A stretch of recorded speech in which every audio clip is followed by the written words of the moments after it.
कृष्णा जी। हरे कृष्णा प्रभु जी। हरे कृष्णा जी।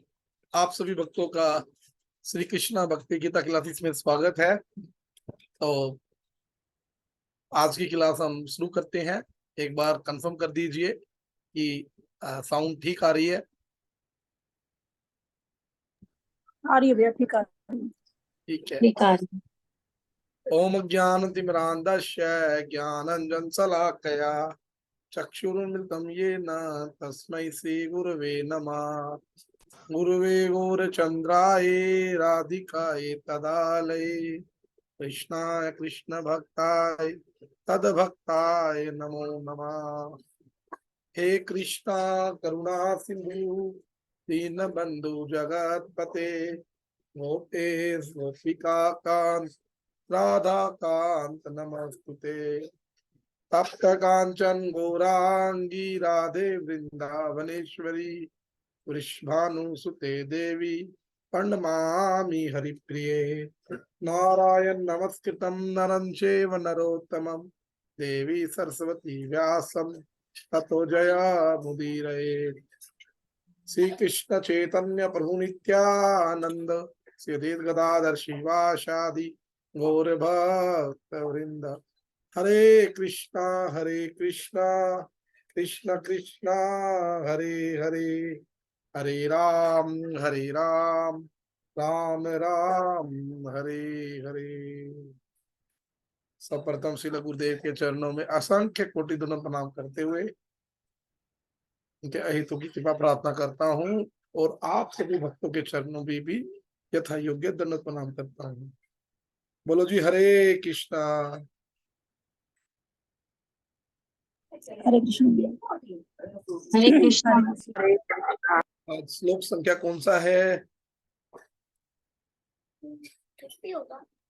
30। 30। तो ये 30 नंबर श्लोक आज कौन पढ़ेगा? बड़ा अच्छा श्लोक है आज ये।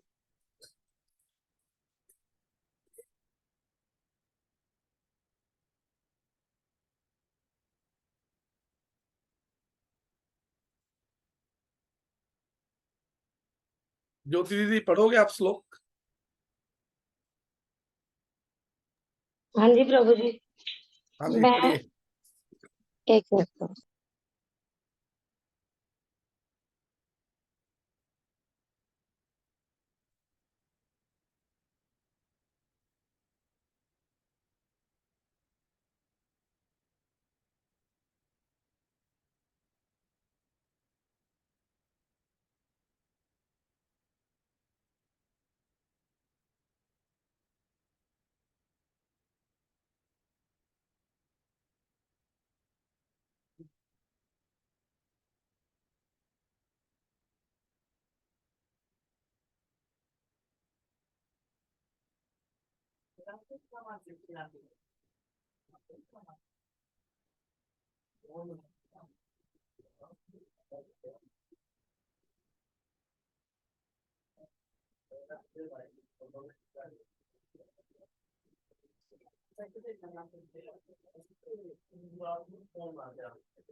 प्रभु जी मैं खाना वो कर रही थी।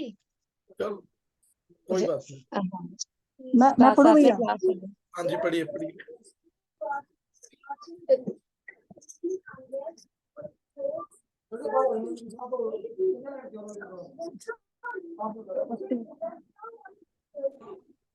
भैया ये मवी सर्वाणी यही ना भैया? हाँ जी हाँ जी।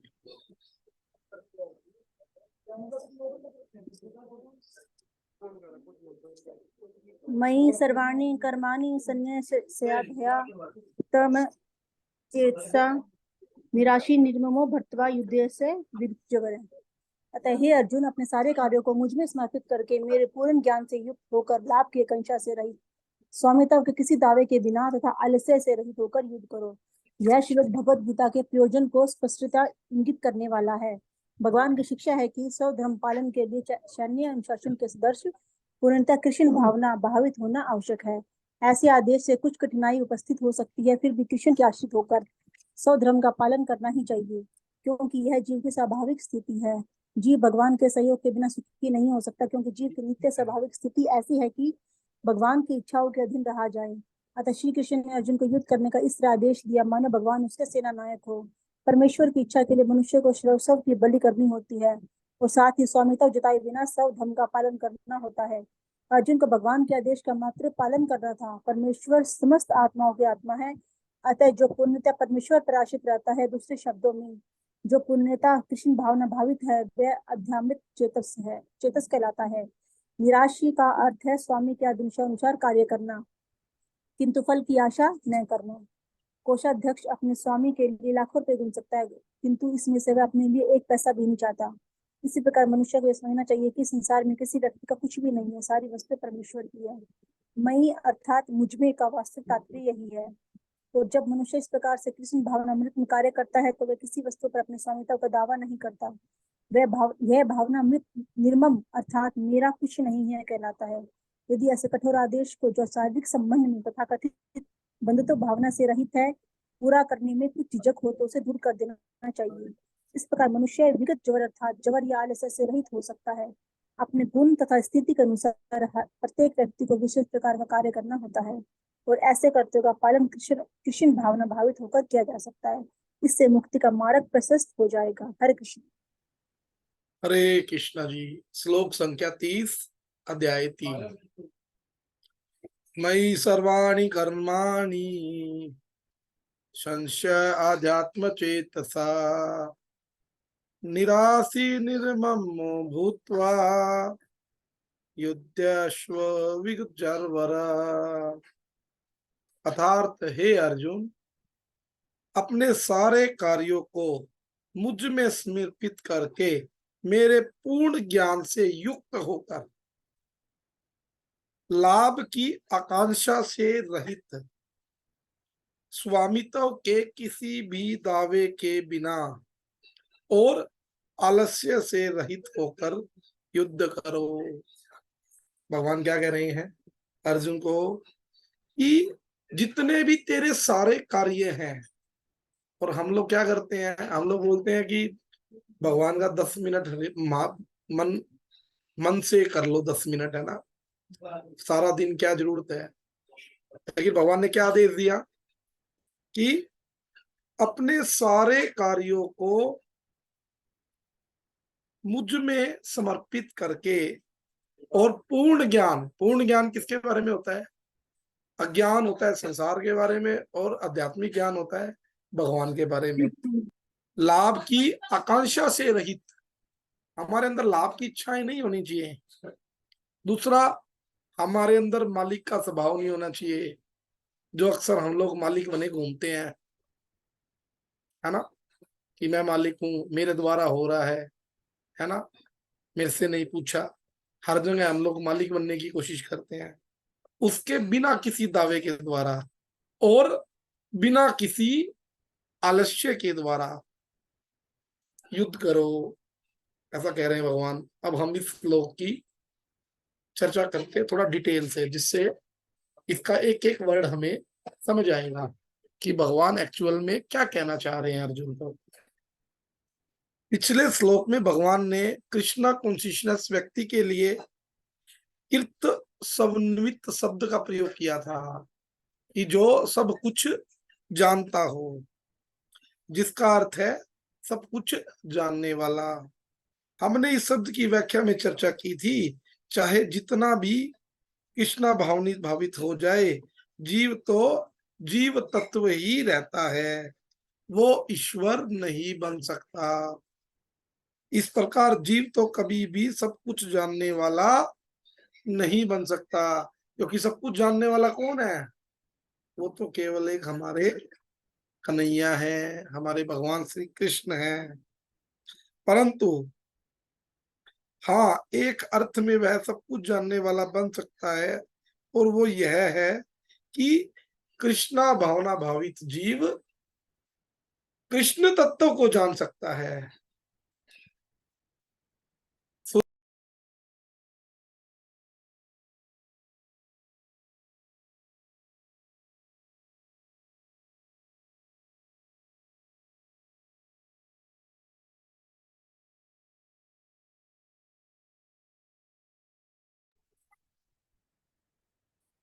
वो क्या कह रहे हैं कि अगर कुछ जान सकता है तो कृष्ण तत्व के बारे में जान सकता है कि कृष्ण कौन है, कृष्ण के साथ हमारा क्या संबंध है, और इस प्रकार श्री कृष्ण के गुणों में वो सदा डूबा रहता है। यही जीव के लिए सब कुछ है। अगर हम भगवान को जान लेते हैं तो हमें इस संसार में किसी को जानने की आवश्यकता नहीं रहती है। तो क्या कह रहे हैं, इसी बात को भगवान अर्जुन को आज्ञा के रूप में बतला रहे हैं। अगर हे अर्जुन तुम अपने समस्त कर्म मुझे अर्पित करो, तो इसके बारे में भगवान उसे दो शिक्षाएं दे रहे हैं। पहला शब्द क्या है, पहला शब्द क्या है, मई। यहाँ पर मई शब्द का भगवान प्रयोग कर रहे हैं, जिसका अर्थ है मुझ में, अर्थात भगवान श्री कृष्ण में। गीता चौथे अध्याय के 35वें श्लोक में कहते हैं कि हे अर्जुन, जिस समय तुम मोह से मुक्त हो जाओगे उस समय तुम दिव्य ज्ञान के द्वारा देखोगे कि संपूर्ण प्राणी और संपूर्ण जगत मुझ में स्थित है, मुझ में है ना, मुझ में निवास करते हैं। और गीता के 9वें अध्याय के 29वें श्लोक में भगवान क्या कहते हैं, मई शब्द का प्रयोग में, जो लोग भक्ति पूर्वक मेरा भजन करते हैं वे मुझ में स्थित रहते हैं, वो मुझे जान पाते हैं। यद्यपि यह विषय अत्यंत अत्यंत लंबा है, परंतु फिर भी हमें इतना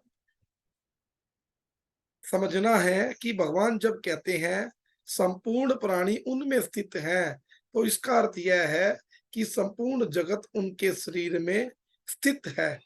वे ही समस्त प्राणियों का पालन करने वाले हैं। तथा श्री भगवान जब यह कहते हैं कि उनके भक्त उनमें स्थित है, यद्यपि भक्तों की स्थिति भी उनके शरीर में है, परंतु भक्तों की स्थिति उनके शरीर के एक विशेष स्थान में है। वो स्थान कौन सा है,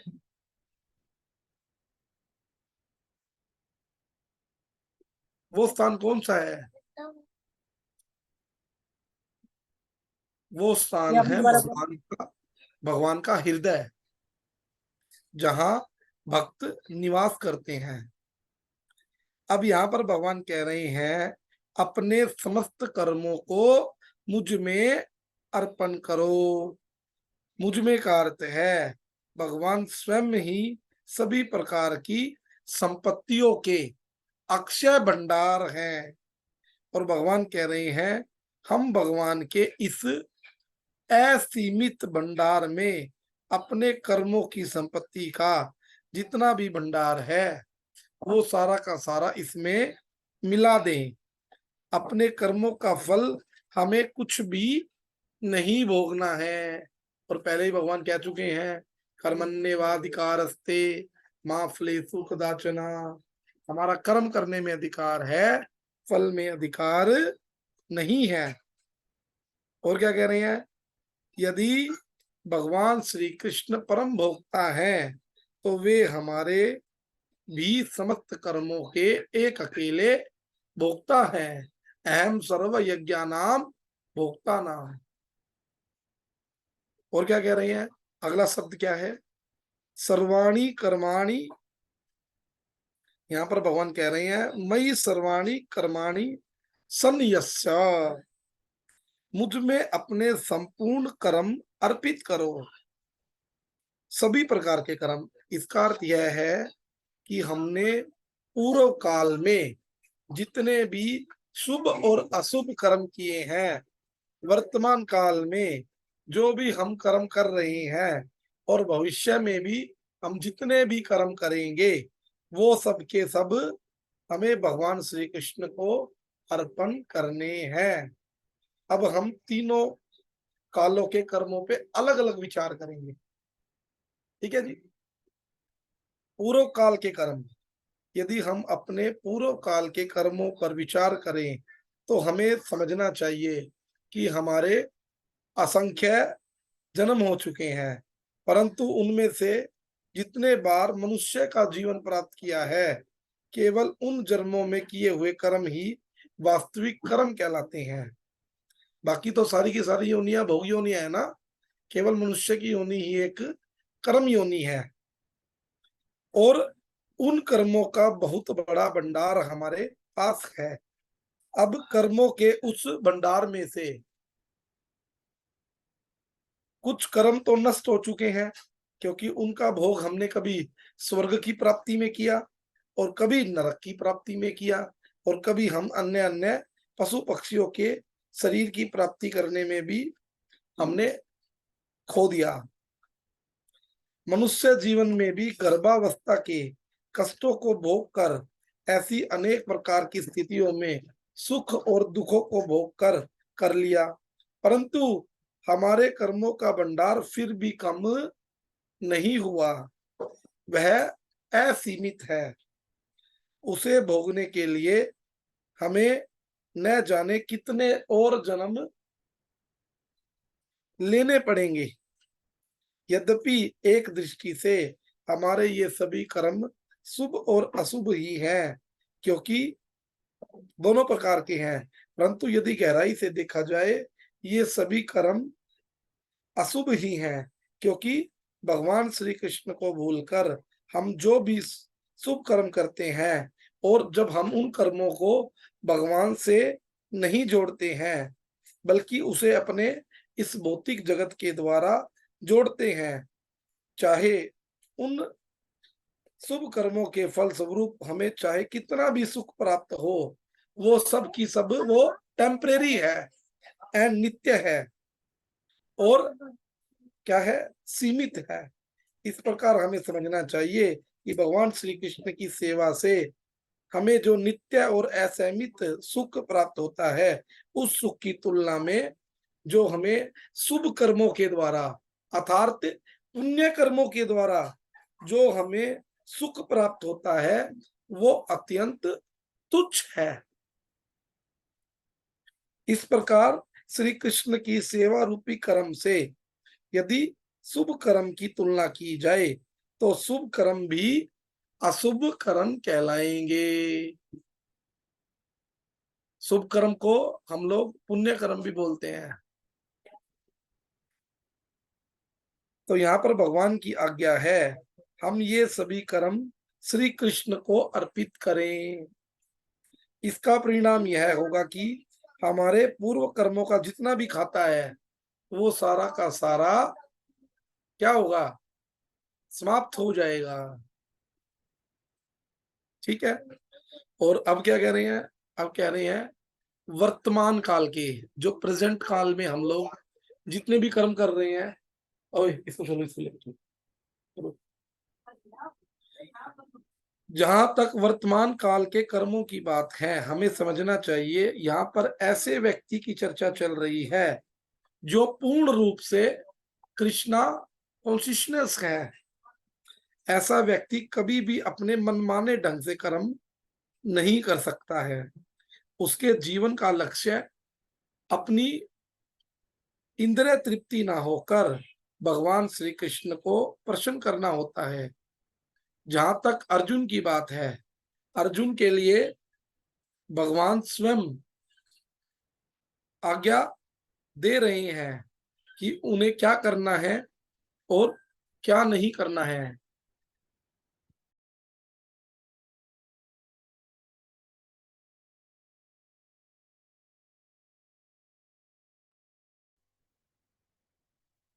उन्हें क्या करना है और क्या नहीं करना है, परंतु हमारे साथ तो ऐसा नहीं है। श्री कृष्ण हमें स्वयं आज्ञा दे कि हमें क्या करना है और क्या नहीं करना है। फिर भी एक बात यह अवश्य है कि जिस समय हम श्री कृष्ण भगवान की शरण ग्रहण करते हैं उस समय हमारे हृदय में स्थित श्री कृष्ण हमें किसी साधु से मिला देते हैं, किसी वैष्णव से मिला देते हैं जो हमें डायरेक्शन बतलाता है कि what is right, what is wrong, हमारे जीवन के लिए क्या गलत है, क्या सही है, और हम भगवान श्री कृष्ण को कैसे प्रसन्न करें, कैसे हम लोग भगवान श्री कृष्ण की प्रीति के लिए कार्य करें। वर्तमान काल में के हमारे कर्म ऐसे होने चाहिए जो शास्त्र, साधु और आचार्य के द्वारा सम्मत हों। जैमिनीय अश्वमेध पर्व के तीसरे अध्याय में वर्णन है, जिस समय महाभारत युद्ध के पश्चात युधिष्ठिर महाराज अनेक वीरों की हत्या का कारण स्वयं को मानकर उस हत्या के पाप से मुक्त होने के लिए अश्वमेध यज्ञ करना चाहते थे, उस समय भगवान श्री कृष्ण ने भीमसेन से कहा, मैं राजा युधिष्ठिर से एक बात पूछता हूं कि वे किस लिए भयभीत होकर अश्वमेध यज्ञ करना चाहते हैं। उस समय धर्मनंदन महाराज युधिष्ठिर ने संग्राम में कौरवों का तथा द्रोणाचार्य, भीष्म पितामह, कर्ण, संबंधियों और अपने बंधुओं का संहार करके अपने शरीर में पाप को प्रविष्ट हुआ मानते हैं, तो वे उस सारे पाप को मेरे हाथ में सौंपकर पवित्र हो जाएं। मैं उनके सभी पापों का नाश कर दूंगा। ऐसा कौन कह रहे हैं? ऐसा भगवान कह रहे हैं। किसको कह रहे हैं? भीमसेन को कह रहे हैं, युधिष्ठिर के बारे में। श्री कृष्ण की इस बात के उत्तर में भीमसेन ने कहा, देव, आपके हाथ में यदि कोई थोड़ी सी वस्तु भी समर्पित की जाए तो वह बढ़कर बहुत अधिक हो जाती है। अब आप एक छोटी सी बात हो, जो भगवान की जब लोगों ने गोवर्धन पूजा की, उस समय सभी ग्वालों ने, है ना, सभी गोपियों ने, है ना, ब्रजवासियों ने भगवान के लिए थोड़ा थोड़ा फल सब वो बनाया, है ना, भगवान के लिए भोग बनाया। लेकिन भगवान ने जब वापिस दिया तो कैसे दिया? भगवान ने उसका 100 गुना करके वापिस दिया, है ना। और जब हमारी बारी आती है भगवान के लिए कुछ दान करने की, हम लोग क्या करते हैं? हम लोग उस वस्तु को दान करते हैं जो हमारे काम की नहीं होती। तो ये बिल्कुल गलत है, क्योंकि भगवान कह रहे हैं मुझे तुम अपने सारे के सारे कर्मों को ऑफर करो, ऐसा नहीं है। लेकिन हम क्या करेंगे?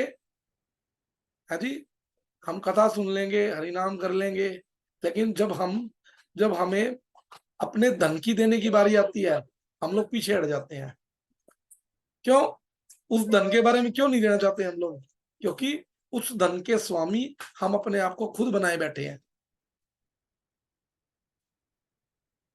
जब वो बेचारी, जब वो मालनी, है ना, वो फल बेचने वाली, जब भगवान कृष्ण के पास आई, है ना, तो जब लाला उससे फल मांगने लगे कि मैया मुझे फल दे दो, तो मालनी ने क्या कहा कि बेटा मैं तो फल बेचती हूँ, तुम इसके बदले मुझे कुछ दो। तो भगवान अपने वहां किचन में गए और भगवान ने गेहूं की मुट्ठी भरी और मुट्ठी इसने भर के लाए, उस मुट्ठी में 2-4 दाने रह गए, और भगवान ने जैसे ही वो दाने डाले तो मालनी कहने लगी, एक बार एक काम कर बेटा, एक बार मेरी गोदी में भी आके बैठ जा। तो लाला कह रहे कि ना मैया डांटेगी, किसी ने देख लिया ना तो डांटेगी, मारेगी। तो भगवान कह रहे हैं, अरे मैया अब तो मैंने आपको दे दिया, तो मुझे कुछ दे दो आप। कहता है मैं तुझे कुछ नहीं, मैं तुझे अपना सब कुछ दे दूंगी, फल भी दे दूंगी, तन मन धन सब कुछ दे दूंगी तेरे को।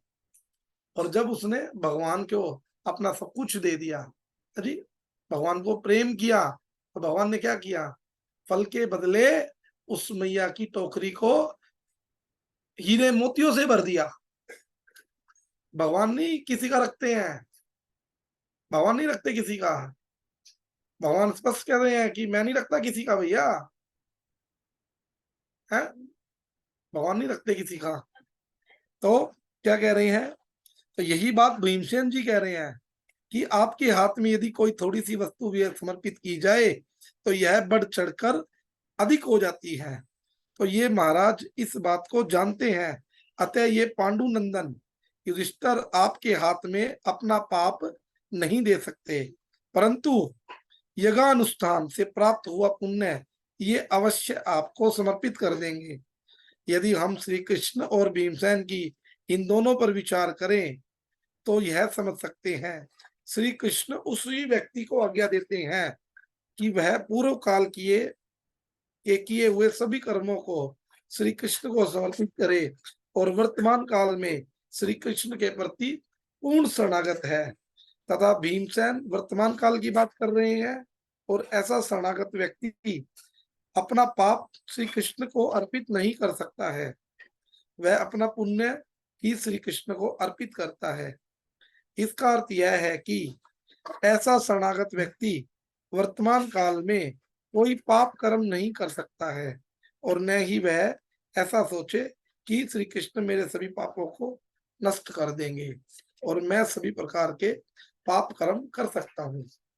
हम लोग क्या सोचे कि भैया अपने पाप तो भगवान को दे दो, पुण्य कर्म भगवान को देने नहीं है ना, और पाप कर्म तो दे दिए भगवान को, उसके बाद हम फिर दिन प्रतिदिन डेली पाप किए जा रहे हैं, है जी। 16 माला का जप कर लिया और साथ में फिर नाम के बल पे पाप कर रहे हैं ना, ऐसा नहीं करना, भगवान स्पष्ट मना कर रहे हैं। यदि कोई व्यक्ति श्री कृष्ण की शरणागति के बल पर पाप करता है तो भीमसेन ने ठीक ही कहा है, श्री कृष्ण को अर्पित करने में थोड़ा सा पाप भी बढ़कर अधिक हो जाएगा। अगर हम लोग नाम के बल पर पाप करेंगे, है ना, हम लोग गलत कार्य करेंगे, है ना, तो क्या होगा, हम ये दे तो रहे भगवान को, भगवान तो थोड़ा देंगे तो ज्यादा, ये पाप भी हमारे ज्यादा हो जाएंगे। तो भगवान आगे क्या कह रहे हैं, भविष्य काल के कर्म। जहां तक भविष्य काल के कर्मों की बात है, हमें ये समझना चाहिए जो व्यक्ति वर्तमान काल में श्री कृष्ण के प्रति शरणागत है वह यही चाहता है कि मैं हमेशा भगवान श्री कृष्ण की सेवा में लगा रहूं। वह भक्ति के पांचों रसों, 5 रस कौन कौन से हैं, शांत रस, दास्य, साक्ष्य, वात्सल्य और माधुर्य, इनमें से किसी भी एक रस में स्थित होकर मैं भगवान श्री कृष्ण की सेवा करना चाहता हूं और फिर भविष्य के कर्मों में को समर्पित करने की बात ही नहीं आती, क्योंकि भविष्य काल में वह शरणागति व्यक्ति श्री कृष्ण की सेवा के अतिरिक्त अन्य कोई भी कर्म करना ही नहीं चाहता।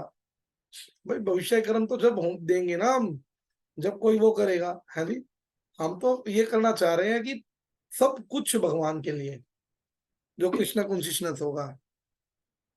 और अगला शब्द क्या है, संन्यस्य, मयि सर्वाणि कर्माणि संन्यस्य अध्यात्म चेतसा, आध्यात्मिक चेतना के द्वारा अपने समस्त कर्मों को मुझ में अर्पित करो। पहली लाइन का जो अर्थ है, इससे पता चलता है यहाँ पर बात समाप्त नहीं होती, अर्पण करके क्या करना है, यह बात भगवान इसी श्लोक में आगे के शब्दों में बतलाते हैं। संन्यास शब्द पर विचार करेंगे, सम प्लस न्यास। सम का अर्थ है अच्छी प्रकार से, न्यास का अर्थ है अपनी संपत्ति को सौंप देना। सन्यासी जो होता है वो क्या करता है, वो धन रुपये अपने पास रखता है, किसी चीज को अपने पास रखता है, नहीं रखता है, वो 2 कपड़ों में निकल जाता है। तो उसी प्रकार कह रहे हैं भगवान, अपनी संपत्ति को सौंप देना। इस प्रकार संन्यास शब्द का अर्थ हुआ अपनी संपत्ति को अच्छी प्रकार से सौंप देना। अब यह सौंप देने की क्रिया 2 प्रकार की होती है, पहली तो धरोहर के रूप में, दूसरी पूरी तरह से सौंपना, अपनी संपत्ति का अधिकार भी सौंपना। तो भगवान यहाँ कह रहे हैं जीव श्री कृष्ण को अपनी संपूर्ण संपत्ति अर्पित करे। अब यहाँ पर प्रश्न ये उठता है, जीव की असली संपत्ति क्या है? जीव की असली संपत्ति है हमारे कर्म। कुछ लोग सोच रहे होंगे कि प्रभु जी कह रहे हैं जीव की संपत्ति, अभी बताएंगे कि जी जो मेरा 4 BHK है, जो मेरी ओडी गाड़ी है ना, ये सभी भगवान श्री कृष्ण के नाम लिख देनी है। कुछ लोग तो डर भी गए होंगे इस बात को सुन के। नहीं, भगवान ऐसा नहीं कह रहे। भगवान कह रहे हैं कि जीव के असली क्या है? कर्म। कर्म के अतिरिक्त अन्य कोई भी संपत्ति जीव के साथ न तो आती है और न जाती है। अब आप एक बात बताओ मेरे को, जो हम लोगों ने ये धन रुपया पैसा कमाया है वो किसके कारण कमाया है?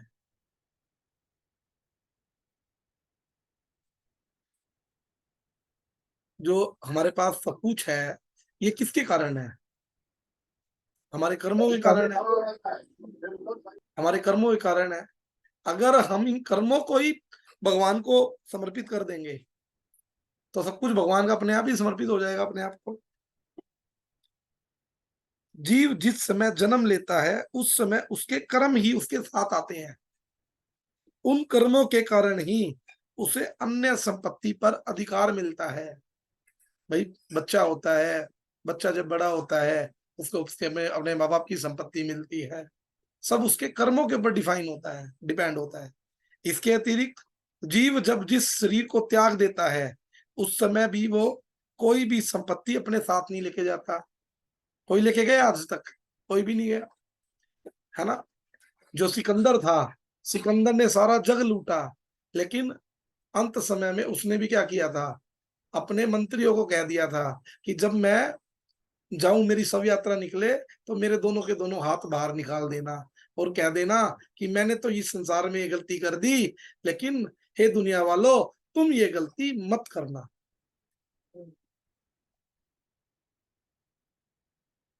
केवल अपने कर्म ही अपने साथ लेके जाता है।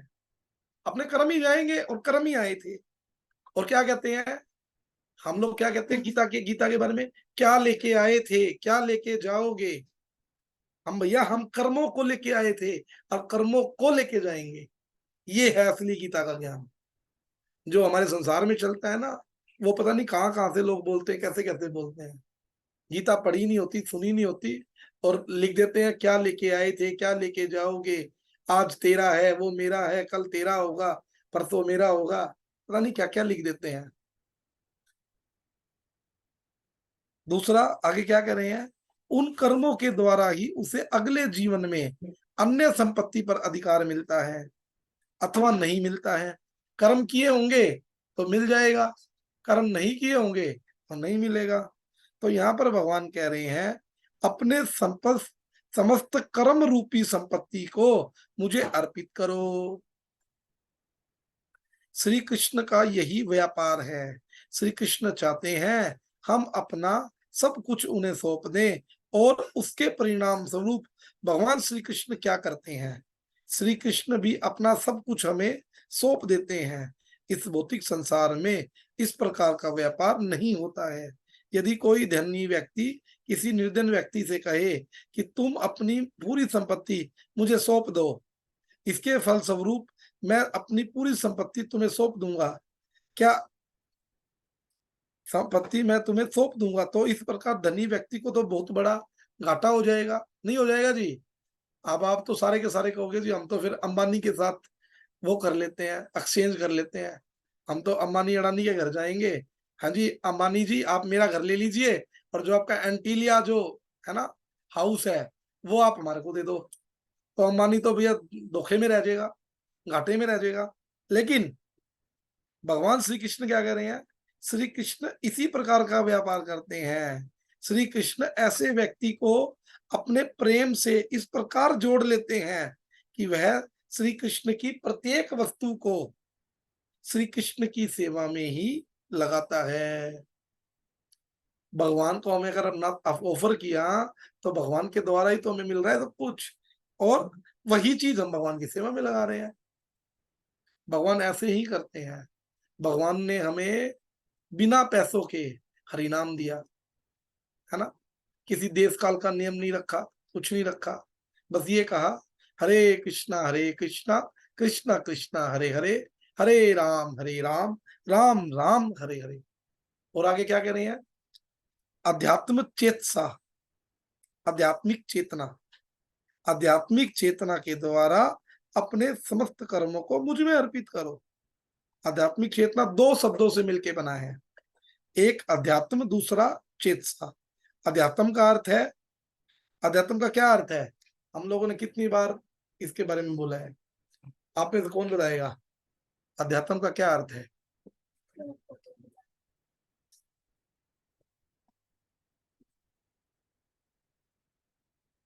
कोई ना कोई सरकार में आपकी बात सुने।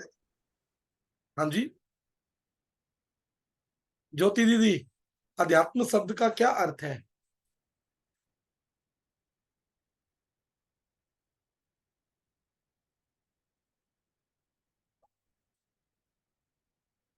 चलो मैं ही बोलता हूँ। भगवान की भक्ति भी है। अध्यात्म शब्द का अर्थ है आत्मा से संबंधित,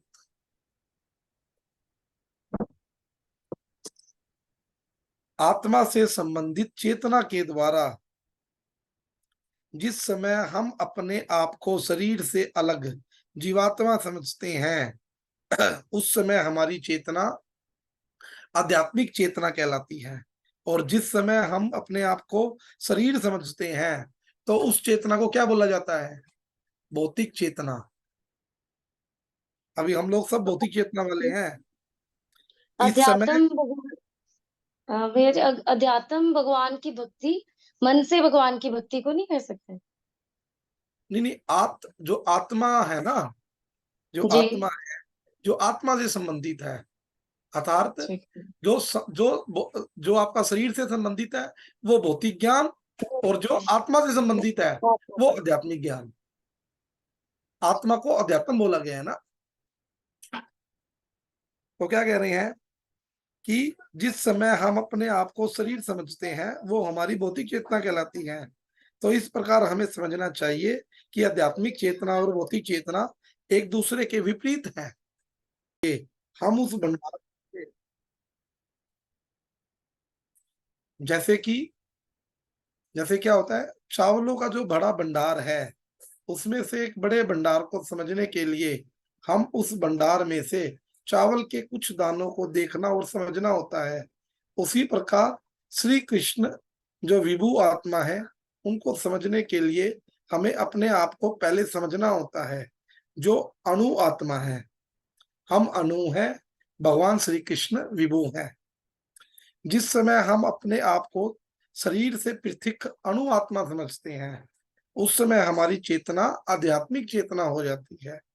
इसके बाद और आगे बढ़कर जिस समय हम भगवान श्री कृष्ण को समझ पाते हैं कि हम भगवान श्री कृष्ण के नित्य दास हैं, और उस समय हमारी चेतना कृष्ण चेतना हो जाती है। अब इस कृष्ण चेतना के द्वारा हम अपने सारे के सारे कार्यों को भगवान श्री कृष्ण को ऑफर कर सकते हैं। ठीक है। तो इसके बाद भगवान क्या कह रहे हैं? इसके बाद कह रहे हैं भगवान दूसरी जो शिक्षा है, निराशी निर्ममो भूतवा युद्ध अश्व विगत जबरा। निराश, निर्मम और विगत जबर होकर युद्ध करो। पिछली पंक्ति में भगवान ने कहा था आध्यात्मिक चेतना के द्वारा तुम अपने समस्त कर्म मुझ में अर्पित करो। सभी को समझ में आ गया आध्यात्मिक चेतना कैसे होगी, है जी? और हम कैसे भगवान को अपने समस्त कर्मों को ऑफर करेंगे। ठीक है ना। अब दूसरी लाइन पे चल रहे हैं हम लोग। तो यहाँ पर प्रश्न उठता है, यदि अर्जुन ऐसा करेंगे तो उसका परिणाम क्या होगा? तो इस प्रश्न के उत्तर में भगवान कहते हैं अर्जुन 3 प्रकार के बंधनों से मुक्त हो जाएंगे। पहला कौन सा? निराशी, अर्थात आशा के बंधन से मुक्त हो जाएंगे। दूसरा निर्मम, ममता के बंधन से मुक्त हो जाएंगे। और तीसरा विगत जवर, अर्थात जबर के बंधन से मुक्त हो जाएंगे। अब हम तीनों शब्दों की अलग अलग एक बार व्याख्या कर लेते हैं। निराशी शब्द का अर्थ क्या है? नी प्लस आसी, संधि विच्छेद करेंगे तो नी मैंने नहीं, आशी का अर्थ है ऐसा व्यक्ति जो आशा करता हो।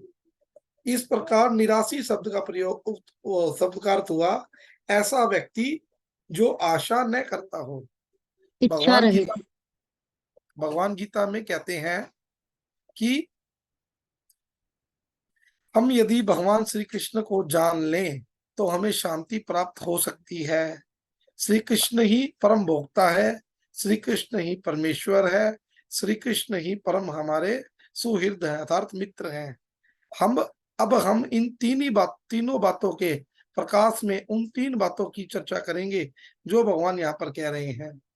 सबसे पहले हमें जानना चाहिए कि भगवान श्री कृष्ण ही परम भोक्ता है। इसका अर्थ यह है कि हम भोक्ता बनने का प्रयास ना करें। अगर श्री कृष्ण भोक्ता है तो हम लोग भोक्ता तो नहीं है ना। क्या है? हम लोग भोक्ता नहीं है। आगे क्या कह रहे हैं? आगे कह रहे हैं कि हम इस एक भौतिक संसार के भोगों को प्राप्त करने की आशा ना करें। दूसरे शब्दों में कहा जाए, हम इस संसार के भोगों से सदा निराश रहें, हमारे अंदर इनको भोगने की इच्छा ना हो। ठीक है? जिस समय हमें भोगों की प्राप्ति हो उस समय भी हमें प्रसन्न होकर निराश ही रहना चाहिए। हमारी भावना यही होनी चाहिए कि ये सारे के सारे भोग तो भगवान श्री कृष्ण के लिए हैं, हमारे लिए नहीं है। इस संबंध में कैशियर का उदाहरण दिया गया है।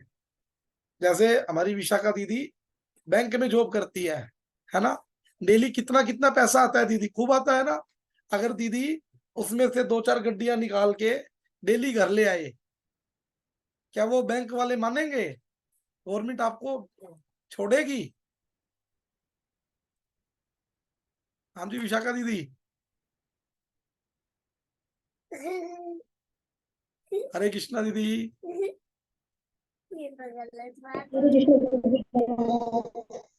हरे कृष्णा दीदी, आवाज नहीं आ रही आपकी। नहीं, मैं वो हाँ माइक ऑन नहीं हो रहा था। हाँ, अब आ रही है?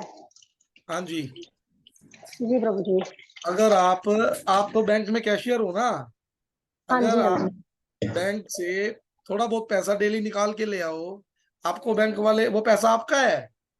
जी। थोड़ा बहुत डेली तो क्या, एक दिन भी नहीं, 1 रुपया भी नहीं निकाल सकते उसमें से। बल्कि अगर आपसे कोई गलती भी हो गई तो वो भी अपने से आपको बैंक मैनेजर को उसका हिसाब देना पड़ेगा, अपनी वो सैलरी अपने से से पैसा कटवाना पड़ेगा, बिल्कुल। है मैंने ना? कितने डाल दिए अभी तक।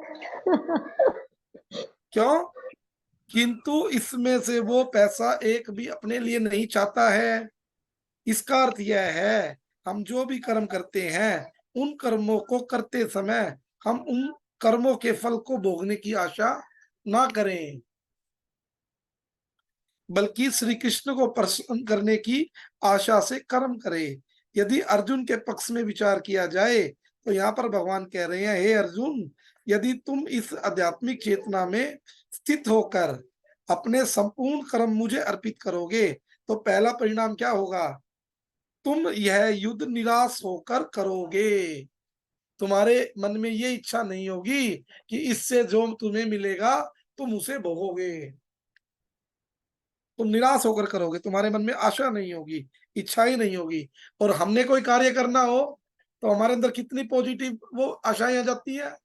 इससे हमें पैसा मिलेगा, इससे हम घर बनाएंगे, इससे हम घूमने जाएंगे।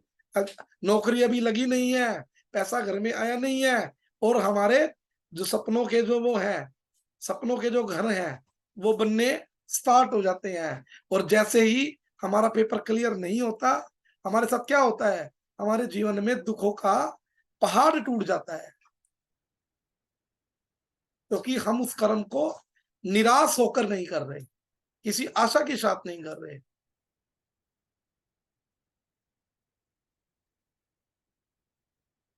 तो क्या कह रहे हैं आगे? आगे कह रहे हैं कि ये होगा। और फिर आगे जो सेकंड है, निर्मम। निर्मम बोले तो, निर्मम शब्द का अर्थ है यहाँ पर, निर्मम शब्द का अर्थ है नी प्लस मम, अर्थात नहीं, और मम शब्द का अर्थ है, मम ममता। शब्द का अर्थ है मेरा, मेरा। इस प्रकार निर्मम शब्द का अर्थ हुआ जैसा व्यक्ति जो इस भौतिक संसार में किसी भी वस्तु को या किसी भी व्यक्ति को अपना नहीं समझता है। तो गीता में भगवान जी कह रहे हैं कि उनमें दूसरी बात क्या है? श्री कृष्ण ही परमेश्वर है, अर्थात इस भौतिक संसार में प्रत्येक वस्तु और प्रत्येक व्यक्ति के स्वामी श्री कृष्ण हैं। इस प्रकार निर्मम शब्द का अर्थ यह हुआ, हम किसी भी वस्तु या व्यक्ति के ऊपर अपना अधिकार नहीं समझ सकते। प्रत्येक वस्तु या व्यक्ति के ऊपर भगवान श्री कृष्ण का ही अधिकार है। महाभारत के अश्वमेधिक पर्व में श्री कृष्ण अर्जुन से कहते हैं, हे अर्जुन, मेरा ये 2 अक्षर ही मृत्यु है, अर्थात तथा न मम, मेरा नहीं, ये संस्कृत के 3 अक्षर हैं, अमृत, मृत और अमृत। इसका शब्द यह है कि जो व्यक्ति संसार की ममता में बंधा हुआ है वह मृत्यु से बंधा हुआ है, और जो व्यक्ति संसार की ममता से मुक्त है वो मृत्यु से छूटा हुआ है। तुम्हें अपनी ममता को भगवान श्री कृष्ण की ओर मोड़ना है। यहाँ पर भगवान कह रहे हैं कि अर्जुन निर्मम होकर युद्ध करो, निर्मम होकर।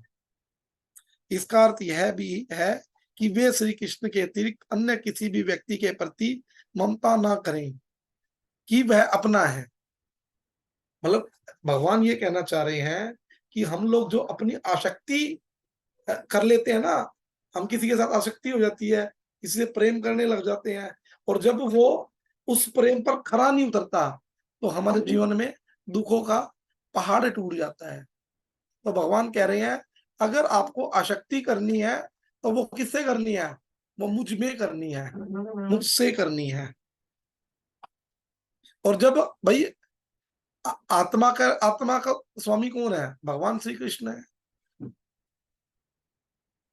तो क्या कह रहे हैं? तीसरा शब्द क्या है? विगत ज्वर, निराशी निर्ममो भूत्वा युधस्व विगत ज्वर, अर्थात विगत प्लस जबर। ओए और वो है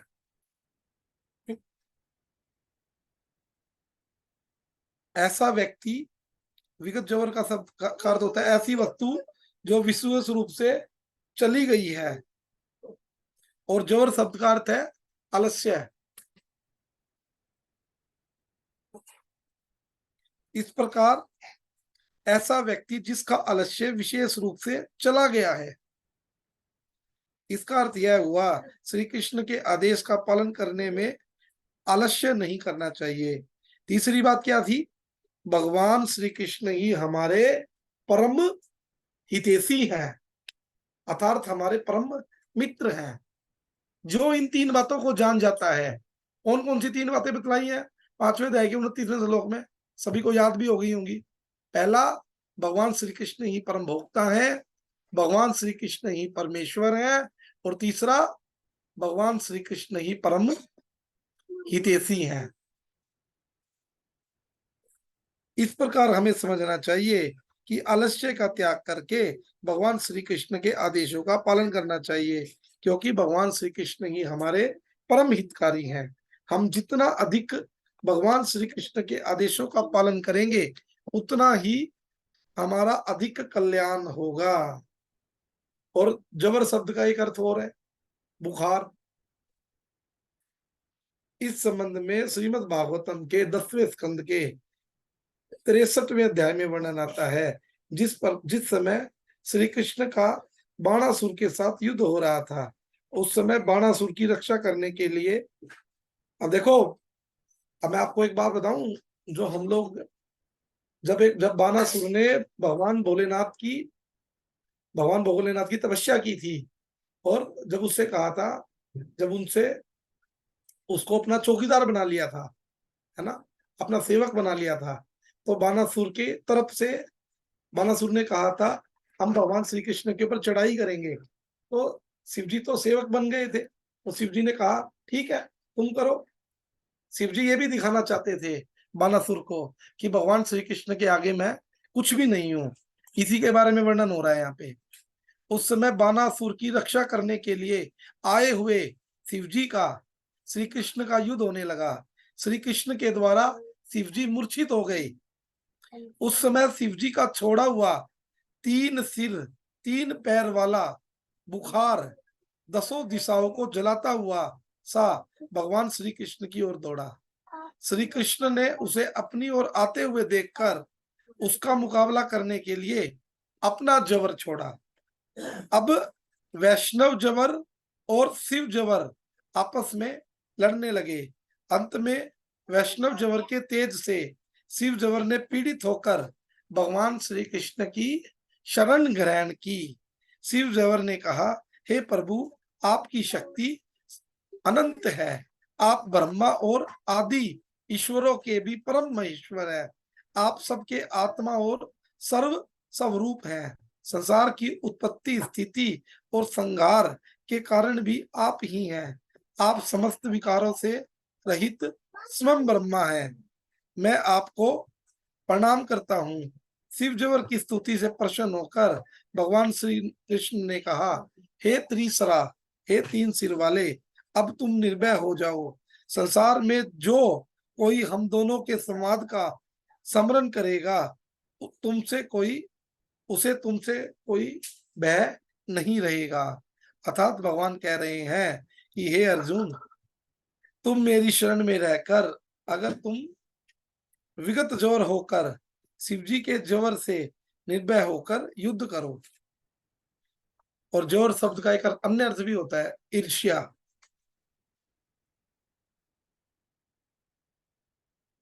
जब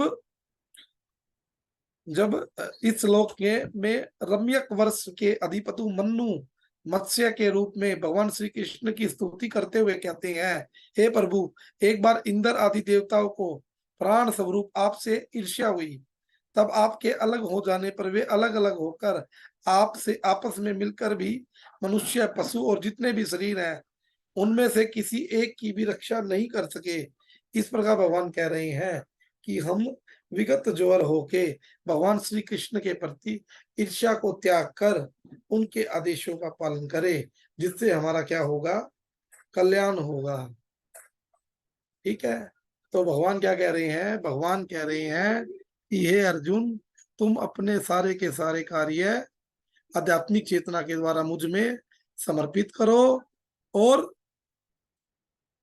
क्या, तुम्हारे अंदर कोई लाभ की आकांक्षा नहीं होनी चाहिए, है जी, कोई आशा नहीं होनी चाहिए, तुम्हारे अंदर कोई निर्मम नहीं होना चाहिए, कोई ममता नहीं होनी चाहिए कि किसी वस्तु का स्वामी मैं हूं, और तुम्हारे अंदर किसी प्रकार का कोई आलस्य नहीं होना चाहिए, और तुम्हें युद्ध करना है। तो ये भगवान इस श्लोक के द्वारा हमें समझा रहे हैं। बोलो जी हरे कृष्णा। सभी को यह हरे श्लोक समझ आया?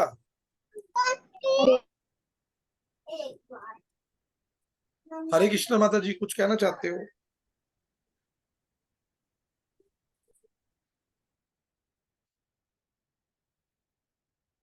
अगर किसी का कोई क्वेश्चन है इससे रिलेटेड तो आप पूछ सकते हैं। हरे कृष्णा प्रभु जी। आपने जी एक बोला विगत ज्वर, इसमें विगत का क्या अर्थ बताया आपने? हाँ जी, विगत का? ये ना विगत का ना, हाँ जी। हाँ जी, विगत शब्द का अर्थ है ऐसी वस्तु जो विशेष रूप से चली गई है, और जबर का अर्थ है आलस्य है। तो ऐसा आलस्य है भाई, जो हमारे अंदर आलस्य है वो मुख्यतः चला गया है पूर्ण रूप से। जी। तो ना कि ये तो विगत हो गया है ना, पूर्ण रूप से हो गया है, पूर्ण रूप से चला गया है। तो ये श्लोक है, और मेरी आप सभी भक्तों से हाथ जोड़ के प्रार्थना है, कृपया करके सभी लोग, आज तो फिर भी संख्या ठीक है, आप सभी लोग जितने आपके रिलेटिव्स हैं, कोई फ्रेंड्स हैं, कोई भी सर्कल है, आप सभी को इस भगवत गीता की क्लासेस के लिए बुलाएं और उसको इससे जोड़ें, जिससे क्या होगा, सबके ऊपर भगवान की कृपा होगी। तो जितने जो भी एक एक दो दो लोग तो सब लेके आए, फिर जो आएंगे फिर वो के दो वो लेके आएंगे। इससे क्या होगा, सब भगवान की सेवा में लग पाएंगे।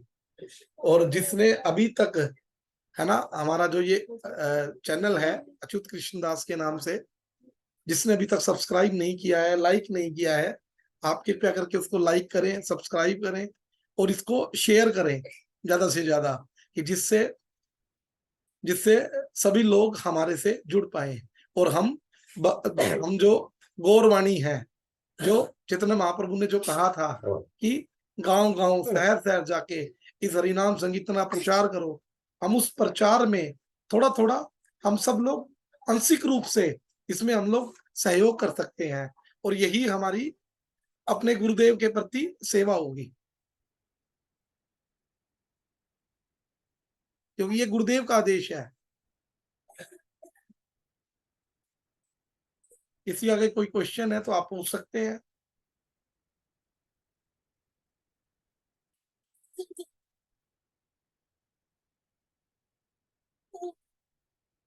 हाँ जी ज्योति दीदी पूछिए। हाँ जी प्रभु जी, मैंने ये पूछना था कि जैसे हमें पता चला है क्लासेस में ही करके कि सब कुछ सारे भोक्ता जो है वो भगवान श्री कृष्ण है। हमारा हाँ हर जी कार्य उनके उनके लिए ही है। हमारा जी हम भोक्ता बने बैठे हैं कि ये मेरा है, ये मेरा बच्चा, ये मेरा पैसा, ये हाँ सब जी तो गलत है।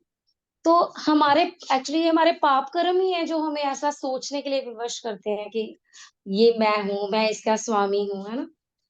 जी जी तो पाप पाप पाप कर्म भी है और हमें भगवान ने इच्छा शक्ति दी है। कर सकते हैं जी।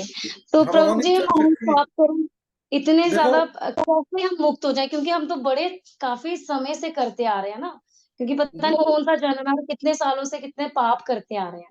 जी जी तो लेकिन होता क्या है ना दीदी, जब हम कोई जी पाप कर्म करते हैं उस जी टाइम हम क्या करते हैं, पिछले श्लोकों में आप थे नहीं, हमने वर्णन किया था जी इसके बारे में कि जी जब हम कोई पाप कर्म करते हैं तो भगवान हमारे अंतर्यामी स्वरूप में परमात्मा के रूप में हमारे अंदर विराजमान है, मैंने तो वो एक बार जी हमें मैंने मना भी करते किया है हैं, कभी। एक जी बार जी वो हमें कहते हैं। रोकते हैं, और लेकिन फिर हम जी क्या करते हैं, प्रकृति के तीनों गुणों में बंध कर हम लोग, है ना, तामसिक राजसिक गुणों के अधीन होकर हम लोग अपनी इच्छा शक्ति के द्वारा काम क्रोध लोभ, है ना, इसके चक्कर में आके हम लोग बुरा करते हैं और फिर बाद में जी हम ये कह देते हैं कि जी भगवान तो हमारे से अच्छे नहीं कराते, है जी, ये सब भगवान की इच्छा से हो रहा है।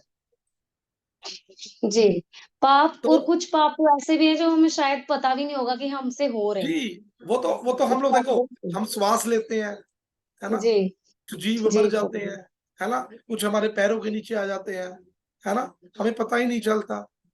कम से कम भगवान क्या कह रहे हैं कि कोई भी कार्य करना है, कोई भी कार्य करना है वो मुझे ऑफर करना है, यत जी कुरोसी यत असनसी यत जुहोसी, है ना, जो तू कुछ जी करता है कुछ खाता है वो फिर सब कुछ मुझे ऑफर करना है, जी सब कुछ प्रभु मुझे जी ऑफर करना है। ऑफर कैसे किया जाएगा, हम लोग भगवान के लिए सुबह उठते हैं, है ना, जी हम प्रभु जी सुबह उठे स्नान करें, स्नान किस लिए कर रहे हैं, भगवान की मंगल आरती करनी है ना, जी भगवान का श्रृंगार करना है ना, भगवान के लिए फिर रसोई बनानी है, भगवान के मंदिर में झाड़ू निकालनी है। अगर हम कोई पैसा रुपया कमाने जा रहे हैं तो वो भगवान के लिए कमाने जा रहे हैं, उससे फिर हमने भगवान की सेवा में लगाना है उसको, मतलब हर इसको चीज सत्य लॉजिक। भगवान के लिए।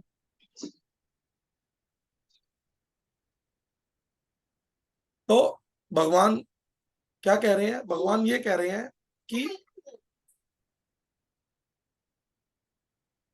मुझसे अगर अगर भगवान से जुड़ना है तो हमें अपने जो ये दैनिक जो क्रिया है उसको हमें ये भगवान से जोड़नी पड़ेगी, क्योंकि जब हम ये कार्य जब भगवान के लिए करने लगेंगे तो भगवान हमारे ऊपर अपने आप कृपा करेंगे। और देखो जी अर्जुन को तो भगवान कहने वाले थे, लेकिन हमें तो डायरेक्ट भगवान नहीं कह रहे, जी भगवान ने प्रभु जी अर्जुन के माध्यम से हमें ये शिक्षा दी है। और भगवान क्या कहते करते हैं फिर, भगवान हमारे जीवन में किसी गुरु को भेज देते हैं, किसी वैष्णव को भेज देते हैं, जो हमें बताता है what is wrong what is right. हमें इस मानव जीवन को भगवान ने नर्तन दिया अपनी सेवा के लिए, लेकिन हम इसका दुरुपयोग कर रहे हैं, जी प्रभु जी इस स्वतंत्रता का दुरुपयोग कर रहे हैं। देखो ना भाई, आपको रविवार मिलता है संडे मिलता है, हम लोग क्या करते हैं ज्यादा से ज्यादा उस संडे को भगवान के हरिनाम संकीर्तन में लगाते हैं, कभी कहीं हरिनाम संकीर्तन करते हैं कभी कहीं करते हैं, हमारा संडे सबसे ज्यादा बिजी होता है क्यों? उस दिन हम सोचते हैं कि भैया 6 दिन तो हम लोग पता नहीं क्या क्या करते हैं, कम से कम एक दिन तो भगवान की सेवा में कुछ घंटे तो बिताएं ठाकुर जी के लिए। तो हम इस प्रकार अपने आप को भगवान से जोड़ सकते हैं। जी प्रभु जी, प्रसाद वही कि हम जब काम करते हैं, जब हमारा भाव पूरा समर्पित होगा तो भगवान ऐसे प्रावधान बनाएंगे कि हम जुड़ पाएंगे, और नहीं तो बिल्कुल। हम और फंसे देखो, रहते हैं जी। आपको महसूस होगा भगवान की कृपा कदम हो रही है, कर जी जी भगवान की कृपा महसूस होगी आपको। क्योंकि मेरे को जी आज भी याद है कि हम लोग जैसे कि 2 साल पहले, 2-3 साल पहले सोनीपत में प्रचार बंद हो गया था, लेकिन भगवान की कृपा से एक बार दोबारा हमने फिर शुरू किया, और हमें सामने से दिखाई देता है। गीता दीदी तो इस बात की साक्षी है ना, कि दिखाई देता है कि भगवान हमारे साथ चल रहे हैं। प्रभु जी, एक एक सवाल, एक बात और है कि जी जैसे आजकल ना कॉलेज जाना शुरू हुआ मेरा कुछ दिनों से। जी तो जी जैसे मैं खाना वहां पे सारे इकट्ठे खाते थे तो मैं थोड़ा सा अवॉइड करती थी। मैंने बता दिया था कि मैंने हरि नाम लिया हुआ है। तो वहां पर अब क्या हुआ है कि जैसे हमने कुछ चीजें, जैसे मैं मुझे अब कोई गुड मॉर्निंग नहीं बोलता, हम हरे कृष्णा बोलते हैं। तो ये मैंने पूरे अपने डिपार्टमेंट में कर दिया कि हम हरे कृष्णा बोलते हैं सभी एक दूसरे को। दूसरा, खाना जैसे पता था नहीं खाते तो अब सबने पहले दिन एक मैम जैसे खाना लेके आते हैं तो वो बोलते हैं हमने प्याज नहीं डाला है। तो मैंने कहा लेकिन आप डालते हो, आपने भोग नहीं लगाया है इसका, तो मैं नहीं बिल्कुल। खा सकती, सॉरी। मैंने बड़े भाव से उनको बोला। अगले दिन जैसे मैं दोबारा से गई हूँ तो वो आजकल उन्होंने सभी ने भोग लगाना शुरू किया कि ये खाती नहीं है। बहुत बहुत तो सुंदर, अब बहुत सुंदर, बहुत सुंदर। ये आप एक भगवान की सेवा कर रहे हो आप। ये देखो, आपने एक छोटी सी पहल की। पहले तो उन्होंने ओनियन गार्लिक बंद किया, और फिर उन्होंने, जब आपने उनको मना किया, और देखो वो सोचते थे कि भाई आप उनके साथ बैठो, उनके साथ शेयरिंग करो, लेकिन आपने बड़े प्यार से कह दिया कि जी आपने भोग नहीं लगाया। भाई आपकी बात बिल्कुल ठीक है, क्योंकि देखो अगर भोग नहीं लगाया तो वो सारा पाप है, जैसा कि हमने अभी तीसरे अध्याय में पढ़ा था, है ना, 17वें श्लोक में, कि जी जो हम खाते हैं भगवान को भोग बिना लगाए वो पाप खाते हैं। तो देखो अब धीरे धीरे उनके मन में ये आया कि हम भी भगवान का भोग लगाएं, और जब जब अगर वो भगवान का भोग लगाने लगे हैं तो वो प्रसाद खाएंगे। प्रसाद खाने से क्या होगा, उनके ऊपर भगवान की कृपा ऑटोमेटिक शुरू हो जाएगी।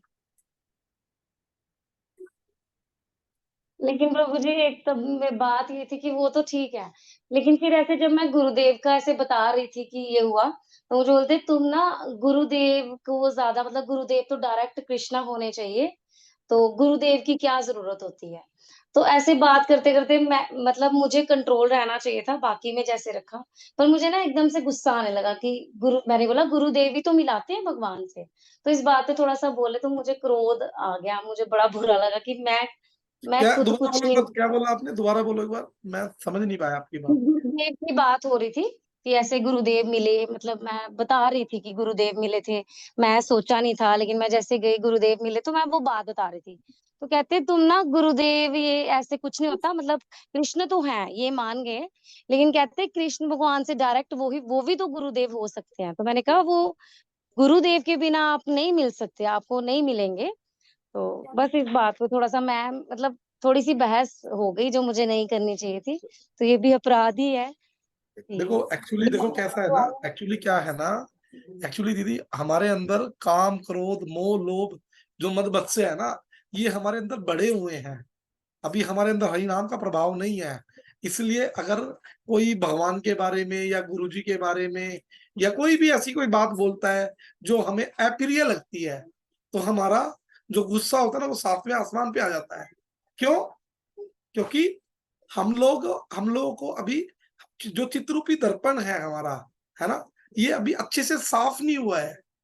जब ये साफ हो जाएगा, जब हमारे ठाकुर जी इसमें बैठने लगेंगे, है ना, तो फिर आप बड़े प्रिय होके, बड़े बड़े दयापूर्वक, बड़े विनम्र होकर आप बात करना शुरू करोगे। क्योंकि जैसे उन्होंने बोला, देखो, हालांकि हालांकि अगर गुरुदेव होते तो गुरुदेव वहां पे क्या बोलते कि देखो, अब आप हो भाई, आप एक टीचर के रूप में आप भी तो कार्य कर रहे हो ना, है ना, बच्चों को पढ़ा रहे हो। अगर अगर एक बात बताओ, डायरेक्ट अगर बच्चों ने पढ़ना होता तो आई थिंक टीचर की रिक्वायरमेंट ही नहीं थी। भाई लोग लेके आते हैं और बन जाते हैं, है जी। तो गुरु का जो स्थान है ना, गुरु क्या करता है, गुरु ज्ञान देता है, गुरु भगवान के बारे में बताता है ना। तो ये होता है, ये सब हम लोग न्यू न्यू रहते हैं ना प्रचार में, है ना, हमारे साथ होता है, क्योंकि हमारे अंदर भजन का प्रभाव होता नहीं है और हमें 1 मिनट में गुस्सा आ जाता है, जो कई बार हमारे लिए बड़ा खतरनाक हो जाता है। लेकिन कोई बात नहीं, भगवान के लिए ही निकला, कोई बात नहीं, आगे ध्यान रखना।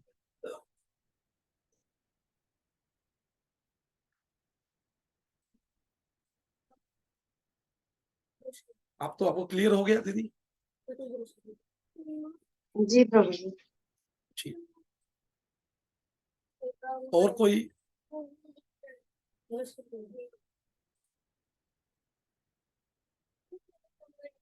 ठीक। तो कल फिर हम लोग मिलते हैं एक नए श्लोक के साथ। श्री कृष्ण भक्ति गीता क्लासेस में आप सभी भक्तों का बहुत बहुत धन्यवाद। आप सभी आते हैं अपना कीमती समय निकाल के। वांछा कल्पतरुभ्य कृपा सिंधुभ्य एव च पतितानां पावनेभ्यो वैष्णवेभ्यो नमो नमः। हरे कृष्ण कृष्ण कृष्ण हरे हरे, हरे राम राम राम हरे हरे।